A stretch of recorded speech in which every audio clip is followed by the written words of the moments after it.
tribalisme quotidien. Tribalisme des alaka. Mais difficulté tout ça dans le il y a l'élo na obeta kutu ya lobi mingi tezali que muto ba komi il est le symbole de l'unité nationale. Yemo ko tribaliste. Et donc ça passe ya mwana. Muto a le symbole de l'unité nationale. Yemo ko tribaliste. Mais quand on peut imaginer. Mais monsieur Félix c'est que dans toutes ces nominations la quasi-majorité à Batoya Nomar, Bata tribunal. Maman est créé frustration à côté au pour me imaginer, on nomme 5 personnes. 5 personnes dans mon tout. Balouba. Pas Balouba en termes, il y a province, mais Balouba en termes, il y a tribu. Mais on est comme que pose un moutou, attends maçon, il faut la gamme ta tribu. Pose un moutou, attends qu'on la couleur, caméraman, il faut la gamme ta tribu. C'est-à-dire qu'on a reconnu ça que la tribu n'a pas de valeur. Non. Monsieur Félix Sekei n'est pas gouverneur. Monsieur Félix Sekei prétend être président de la République. Président de la République. C'est-à-dire que la République, avec ses 26 provinces, avec ses 452 tribus, chaque tribu veut aussi voir quelqu'un de leur nakatuana. Parce que tu le bien voir bien, tribalisme est inné. Tu es tribaliste, tu es ça les fois comme nationaliste. Mais yo si comme tu unité, il faut yo sangisa. Tant que tu as déjà l'écolo, alors que bundisa tribalisme va bien, tribalisme zamabe. Tant que tu as wenze, tu as paix à balouba te, ya ba kongote. Toi na posa unité.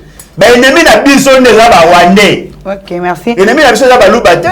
Donc monsieur Félix c'est qu'il déployer ka violation en constitution. Violation en constitution, violation en constitution. Bon, non, voilà. Bien que Azak a violé la constitution, mais totika bon monsieur le monsieur Félix c'est qu'il toujours un exemple. Alors non voilà le cas il y a bien que ba banyamulenge ba Congo. Ya bien voilà qui voit les ya ba rwandais. On va faire quoi? Totika kaka. Pour te banga ta moment. Mais c'est un moment bazali le quoi enregistré. Oh nyoso ya le baga pour la plupart des cas. Zali makanisi FCC cash parce qu'il y a zaliwana pour défendre l'intérêt FCC cash. Alors bio mamba quoi koloba. Ce qui est vrai zali que les politiciens congolais et surtout dans les institutions bayebaka koyebisa ba population qu'il y a un problème mais difficulté na bango ba kokakandete kolakisa mécanisme ya malunga parce que na esprit na bango bakanisa ne Congo yo ezaka ya bango.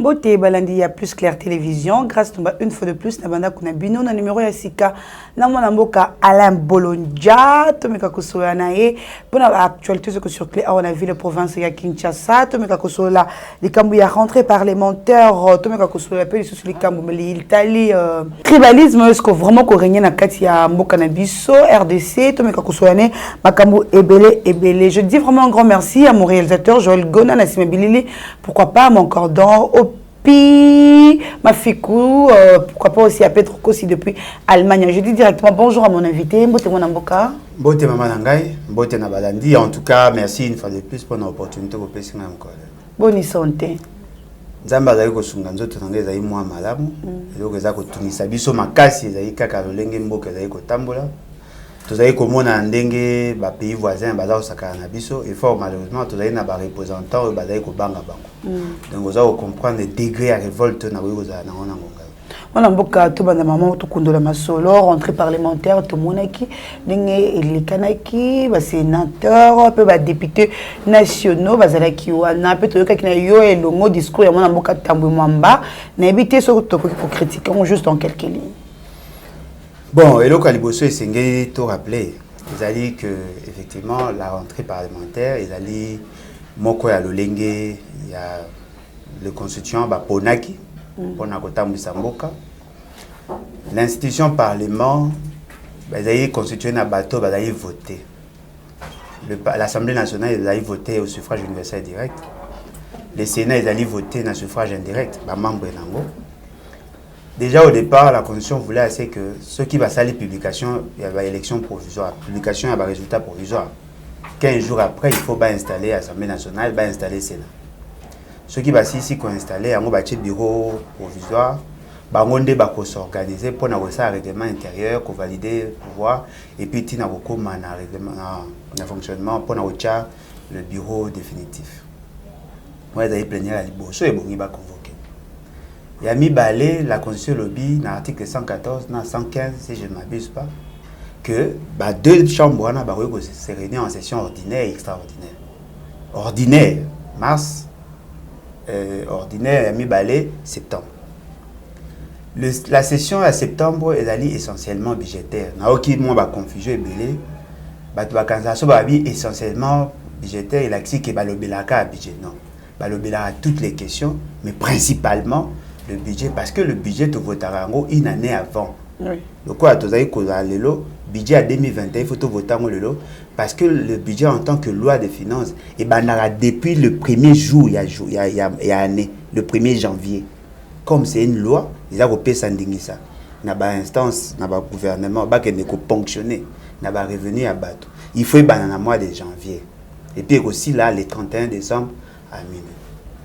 Session parlementaire, c'est moi qui justement parce que il y a les Mayasika et Bakisami, c'est-à-dire que c'est la première fois que le sénateur a vu. Pour toi, jusque là. Monsieur Félix, c'est qu'il bien qu'il a triché qui n'a pas élection. Ceux qui Tolongo li ou bien fait un mandat, il n'est pas comme un sénateur à vie. Quand ils ont garanti, il y a des personnes qui ont été à sénateur à vie. Attention, Tolongo il a pouvoir à sénateur à vie. Tant que monsieur Kabila a Tobanda qui est né, ou en 2019, monsieur Kabila n'avait pas siégé. Mais cette fois-ci, il a siégé. Il y a un peu de pour comprendre bien, fait politique et salami pour que les lois siègent. Parce qu'il y a siégé dans la session ordinaire. Il y a mars, il y a l'année passée. Il y a siégé dans la session ordinaire. Il y a septembre, il y a l'année passée. Il y a siégé dans la session en mars. À Salité, à Noyo. Il y a siégé dans la session extraordinaire. À ces gens qui étaient. Pourquoi avoir choisi seulement Ngongao? C'est justement parce que ça fait partie de sa stratégie. Alors, M. Tambo Mwamba, chaque fois, il y a une session. Il y a un discours, il y a ouverture. Dans le discours, il y a ouverture, il y a pratiquement le tableau de la société à Congo et même pour intégrer la politique internationale pour justifier la stratégie ou les actions qu'on va retenir pendant la session. Ça a 3 mois. On y a surtout le lobby. Mais c'est un moment où le quoi enregistré.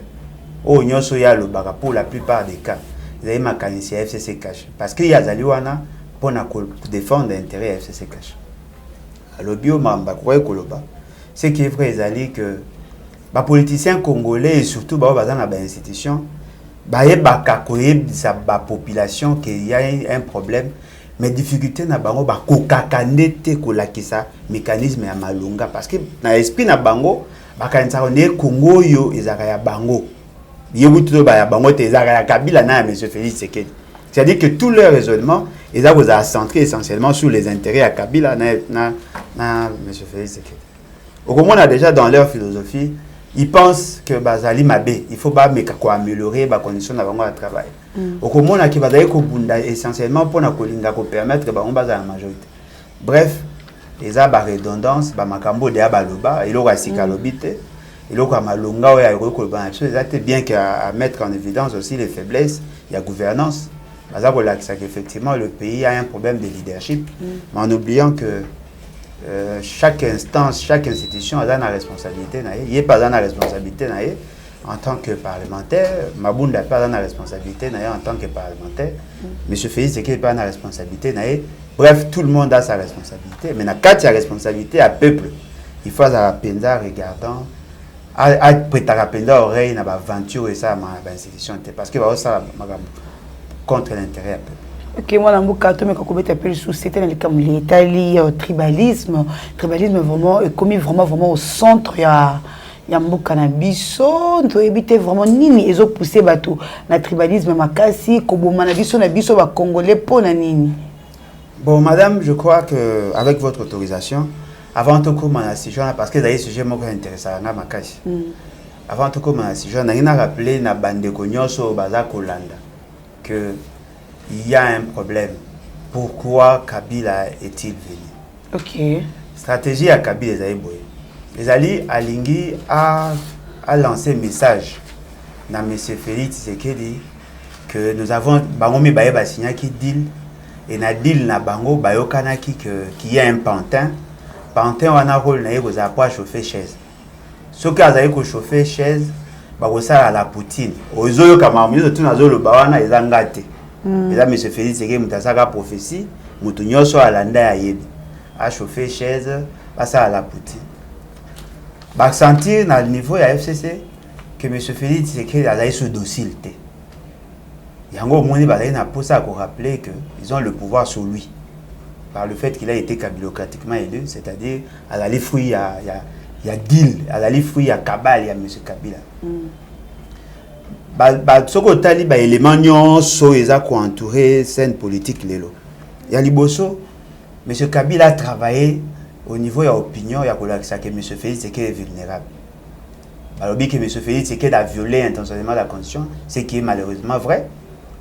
Et puis, il va traduire en justice, ce qui est aussi vrai. Mais Batunabiso a IDPS au départ, ça a une erreur de communication. Tant que Bazako a attaqué Bango Makambo, il y a violation de la Constitution, au départ, ils ont donné l'impression qu'il n'y a pas eu violation. Mais après, il y a l'impression qu'il y a eu violation, mais ce n'était pas intentionnel. Et puis, dans ce cas, il y a eu violation intentionnelle, mais Bazako Banga pour Tambo Mwamba a comme à présent. C'est qu'à partir de là, toute l'opinion à comprendre que M. Félix Tshisekedi va zoyer, va tchéper na boloko. Ngongana siko Kabila, mutatimbi siko Olivier à pouvoir. C'est-à-dire que c'est lui qui a la maîtrise du Parlement, a cru qu'il a la maîtrise, il y a tout ce qui peut advenir à M. Félix Tshisekedi. Parce que Bossa Nagarango, Botan a exposé des motifs, dans l'article 165, dans 166 de la Constitution, beaucoup se rendent compte que c'est lui qui a la majorité parlementaire, peut initier la démarche à mise en accusation. Il faut bien lire la Constitution. Voilà, on a bataillé des personnalités, on a même statut, on a oui, moi, je papa Elana, il Kambocho Kolapé, et tout moi question encore na Mutumwangai, na Likambo, il y a deux institutions, il y a président de la République aux propositions. Moi, je Martin Fayulu m'a dit à Pesaki. Tant ce qu'on va destituer peuple Ekozwani ni malamu. Ou bien au moins qu'on a azocha mu Congolais pour FCC Mat.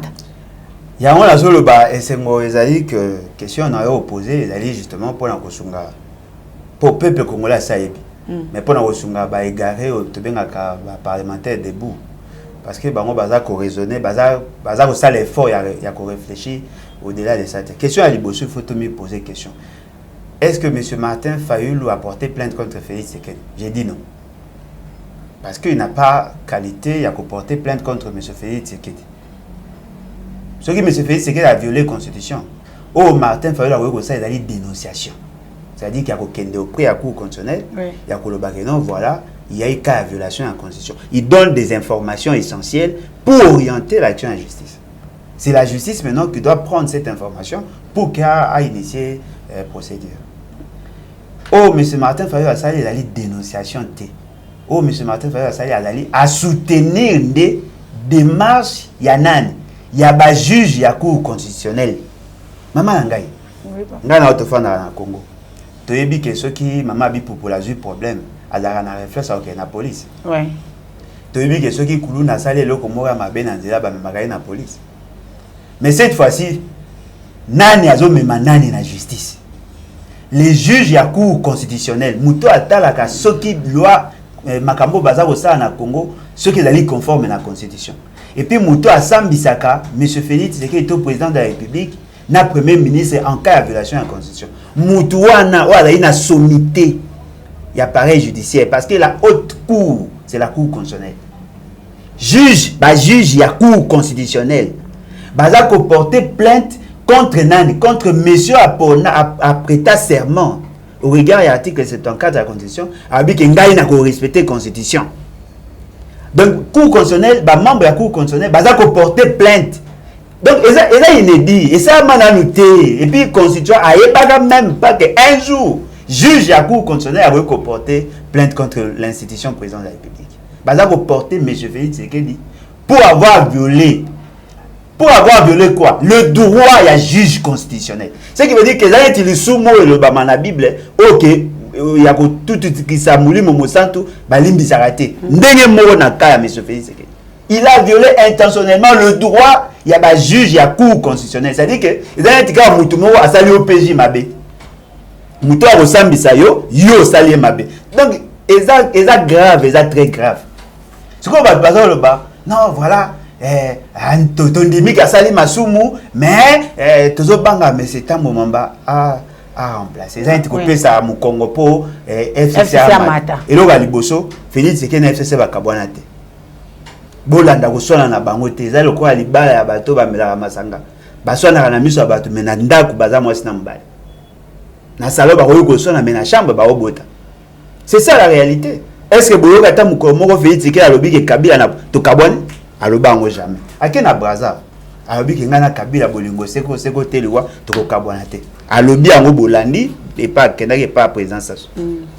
Ce qui veut dire que yena Kabila ba na problème te. Ce qui batu ya se ba na problème mais yena Kabila ba na problème. Et puis loko musu ezali nani a komisa Tambo Mwamba président. Ya Sénat. Ezali Kabila certainement na Félix Tshisekedi parce que bango mi bayende ba pona o ya poni Tambo Mwamba o kuna poni nani badiba bango mi bayende ba yokana ba bibo OK to chabwe ba chaba ngo poani po ba yebaki que par rapport à l'article 75 de la Constitution, ce qui président a empêché, Mouto a remplacé hier au salle intérim pendant 4 mois, je précise 4 mois, il a dit président Sénat. C'est-à-dire Félix Tshisekedi savait que si un jour il y a un président en cas d'empêchement, Mouto a remplacé les États membres. Et il fallait lutter. Il fallait le taponner. Mais là, ce que vous allez faire, tout ça, c'est au choix. Entre côté comme M. Félix Tshisekedi a violé la Constitution pendant toute la mandature, n'a que supporter Tambo Mwamba. Mais ceux qui vont montrer que moi, je supporter Tambo Mwamba. Mais il y a aussi une autre disposition. Il y a la Constitution qui a enclenché. L'article 64. C'est-à-dire que M. Félix Tshisekedi n'a Tambo Mwamba. Parce que, fait nyonso balongola ba on a bokonzi. Et c'est salam. Tout. Et c'est salam. Il y a l'Ibosonan. M. Félix Tshisekedi a été kabilocratiquement élu. Alors que la Constitution dit que M. Félix Tshisekedi a démocratiquement élu. Oui. Dans la démocratie, c'est la loi du plus grand nombre. La population a poni. Mais il a dit kabilocratiquement. C'est-à-dire que la volonté à Kabila n'est comme ici président de la République. Donc la décision n'est pas de Kingakati, ok, nous voulons que. Ce qui veut dire que Bamonde va salir ma marque. L'article 64 il y a Constitution. Ce qui veut aussi beaucoup de Nandenge à Mabé. Vous avez aussi la mona Nandenge à Mabé. Bakoyoko Longolana, mais je fais ce que parce que Bango tout. Bazaki kabilocratiquement il dit bazali choix la population et puis bango tout bazako violer mibeko ya mboka. Donc tout la bango nyonso et à partir on va mettre en place un nouvel ordre politique. Et que dans simple tout la bango nyonso au lieu que tout ka monsieur Félix Tshisekedi a continuer à violer la constitution pour tout ça ko banga Tambo Mwamba. Na zo mona ngo incohérent. Yango moni batu nyonso ba soutenir Félix bazo ebaté. Bon monsieur Félix batu nyonso ba soutenir bazo ebaté que ko pesa ya Kabila a créé bon naé bino bo soutenir Félix Tshisekedi mais bozo boza que na suka muto azo gagner za Kabila to kana to longola bango nyonso parce que ce tu vu que ce toké na ndenge ya justice ba traduire monsieur Félix Tshisekedi en justice effectivement Tambo Mwamba mtao comme président mais pendant 4 mois maximum ba ko lega 4 mois te ce qui bo moni que bo ko pesa 4 mois te to kana to longola bango nyonso pour to continuer ko na président oté à lobby na article 74 que Ngaï, président de la République, n'andimi qu'on défend des constitutions, qu'on respecte, peut qu'on fait respecter. Yé bon qu'on respecte. Bon mais maintenant qu'on imagine, papa a lobby, nanda kuna yé et peki sami na bana baya na batuba kota nanda kuna yé au-delà à 20h. Yé bon à 22h30. Attention moi qui na 21h, yo yé bandé. Pour yo mo auto ça mi beko yo chaté. Ce qui veut dire que quand on a un président de la République, attends ça mi beko té, population a auto ça biso doit na posa population atosa mibeko mais pour atosa mibeko il faut beaucoup mayele euta likolo mais le quoi yemo atosa et puis na lobi atosi mibeko te kaka na kawana te depuis mukola liboso depuis le 24 janvier abandaki de yana ko violer mibeko en mboka depuis le 24 maman nga mekana ko imaginer yo yeko luka musala ba nommer yo na acte de nomination mais yo pour signer acte et normal et ça va. Mais M. Félix Tshisekedi a fait ça avec M. Kamere. M. Kamere a été nommé par ordonnance. Mais pour la certifier copie, la personne qui a signé, c'est M. Kamere. Et ça va. Monsieur Félix Tshisekedi s'est permis de suspendre l'installation à Sénat. Et ça l'a marqué. Monsieur Félix Tshisekedi a joué un pays à personne na caméra gérée. Alors qu'il y avait un premier ministre, il y avait un gouvernement. Et ça l'a marqué. Donc monsieur Félix Tshisekedi déployé, il y a une violation en condition. Violation en condition. Violation en condition. Bon, non, voilà. Bien que Azak a violé la constitution, mais théotique. Bon, moi, je monsieur Félix Tshisekedi toujours un exemple. Alors, non, voilà, le cas, il y a un qui va Banyamblé, qui va Congo. Non, voilà, qui voit les Arabes rwandais. On va faire quoi? Théotique et cac. Pour te battre à ta maman. Oui. Voilà, moi, je papa, là, tu m'as construit le discours, il y a un tribalisme. Tribalisme, côté vraiment, ma casse, il y a des Congolais, comme on a bango pour nani. Maman, il y a un tribalisme côté. Tribalisme des alaka. Moi, je suis tu vas comprendre les réalités à Congo. Beaucoup de musique, beaucoup de hymne national. Unis par le sort, unis dans l'effort. C'est-à-dire qu'avant réalité, il y a la colonisation, on n'était pas unis. Tout à qui n'a pas Sengele côté na bango, ba Yanzi côté na bango, ba Mbala côté na bango, ba Mongo côté na bango, ba Luba côté na bango. Donc bikolo tout à qui on a mutant, tout à qui n'est colonisé. Tant au monde là yeko beta bula bino voilà na ngina gérer mboka. Muto a créé mboka oyo, eza bisote, ya mindele. Moni ba Léopold de bango nde ba créa, eloko na bango espace na bango, ba bengi yango EIC. Biso to yoko kuta, ba sangisa biso na makasi na bango. Mais maintenant le problème est le quoi to koma ki état. Et bon gato ça les photos comme état nation. Oui. C'est-à-dire que tout là pas seulement sur le plan formaliste, mais sur le plan idéologique parce que la nation c'est la volonté de vivre ensemble.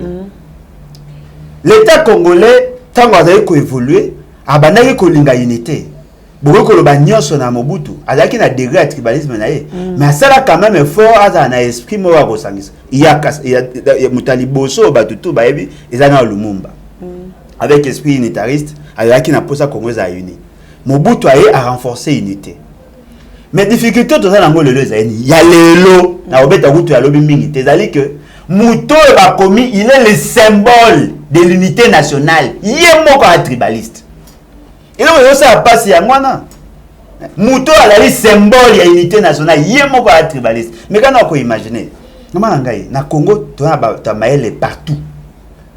Pour la université, à Congo, à Baluba, à Bangala, à Soyelité. Tokendara biso tu na université, tokendara, tokeba route bi kolote, mutinda kuna bango ya atangi. Mais monsieur Félix Tshisekedi dans toutes ces nominations, la quasi-majorité à bateau ya nomar, ba bata tribunal. Mbamo que frustration à côté ouvna. Pour me faire imaginer on nomme 5 personnes, na 5 personnes dans tout, ba baluba. Pas baluba en termes il y a province, mais baluba en termes il y a tribu.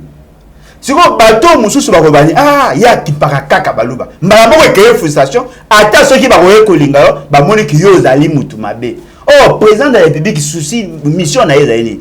Il y a kosangisa peuple. Le corps n'a pas institution. Tribalisme est dans la sens T. Pour n'avoir par rapport à la compétence, mais en tenant aussi compte il y a la sensibilité. Obéi une invitation, obéi origine en gâte. Obéi na pose à une pose ça tout ça non émission. Na tout ne peut école na gâte. Ojinga par rapport à solo, par rapport à nengo ebiki na goloba. No benginga. Mais on est comme que pose à mutu, ata maçon, il faut la gamme ta tribune. Pose à mutu, ata ko pakola couleur, caméraman, il faut la gamme ta tribune. C'est-à-dire que on a reconnaissance que na tribune yo kaka ba valeur ezali. Non. Monsieur Félix Tshisekedi n'est pas gouverneur.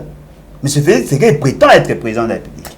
Président de la République. C'est-à-dire que la République, avec ses 26 provinces, avec ses 452 tribus, chaque tribu veut aussi voir quelqu'un de leur nakatuana. Parce que tout le bien voir bien, tribalisme est allé inné. Tout botama ba tribaliste, tout ça les fois comme ba nationaliste. Mais yo siko mutozali unité, il faut yo sangisa. Tant que ba ko mona déjà likolo, ala ko bundisa tribalisme ba bien tribalisme za mabe. Mais tant que ko zo batu par rapport à la province, par rapport à la tribu na automatiquement batu ya se ba ko continuer na même élan. Tout le monde yango déjà ba ka ebele, ngambo na za victime ba ka ebele. Mutu tout azo kanisa que ceux qui critiquer Félix Tshisekedi de Boy Baluba. Mais quelle est la corrélation, rapport en ligne entre Félix Tshisekedi et Baluba? Félix Tshisekedi a représenté à Baluba. Félix Tshisekedi a représenté à Baluba. Moulouba tout pas se retrouver dans Félix Tshisekedi. Ils ont baluba musu ba viva, ba sala vie malamu na Kabila kena Félix. Oui. Le lope ba musu ba zali ko souffrir. C'est quoi commis? Le quoi est commis na kawana, même population yeba koti na débat wana. Ba commis ko maltraiter ba luba kaka po ba ça Félix c'est qui passe. C'est pas ça. Maman na zo balo sikoboy. Ils ont la moisi moko lelo à la prison. Ba kangela ekanda kaka po za muluba, ba créer dossier à la prison lelo. Na dossier à Mabé à Lukuta, mais à la prison, kaka poza muluba. Ça, ce n'est pas correct. Nous sommes des nationalités. On ne peut pas imiter. Le bipena Kingasani ba décapita qui muluba pays. Non, mais c'est ça. C'est ce qui veut dire qu'on n'arrive pas à bien gérer cette question-là. Tout comme ça, baluba, ba ennemi na bisoté. Oui. Maman nanga ndaku nangai. Moi so na fanda na ndaku moi si nanga. Maman ba nanga. To ça y na le London tout ça to ça 20 ans. Il y a vie conjugale. 20 ans jour pour jour. Yoga quoi aventure. Ngana mbongo. Papa na azamu taseke banza, maman na ye mutakabe akamwa. Siko bana nga ba na colonie. Siko bino temps ba tout temps ba la biso ba débat ba tribu, ba jara biso wapi. Po na 3 bikolo na ndavu nanga. Mama bokilo nanga, kabe akamwanga, papa bokilo nanga seke banza na ba Congo. Siko nga na nga ba e colonie. Po na kata ndavu nanga ba Lusetibo. Naza ba Ntonono, naza ba Ntumba. Mes enfants ba na ba kombo, est-ce que tant ba me battre? Non. Tant quand ça makamba buzoba wana na question politique té. Mais ce fait c'est que so baza ko finga e, so baza ko lobana, baza ko lobana en tant que président. Et puis population alongo ya na esprit na ye que muluba nyonso a soutenir Félix Tshisekedi. Non. Tant ba tendara na wenze, ba tala pe ya ba luba té ya ba Congo té. Toi na posa unité. Ben ennemi na biso ndeza ba wande. OK, merci. Ennemi na biso za ba luba té. Ils ont dérangé penza maka. Merci.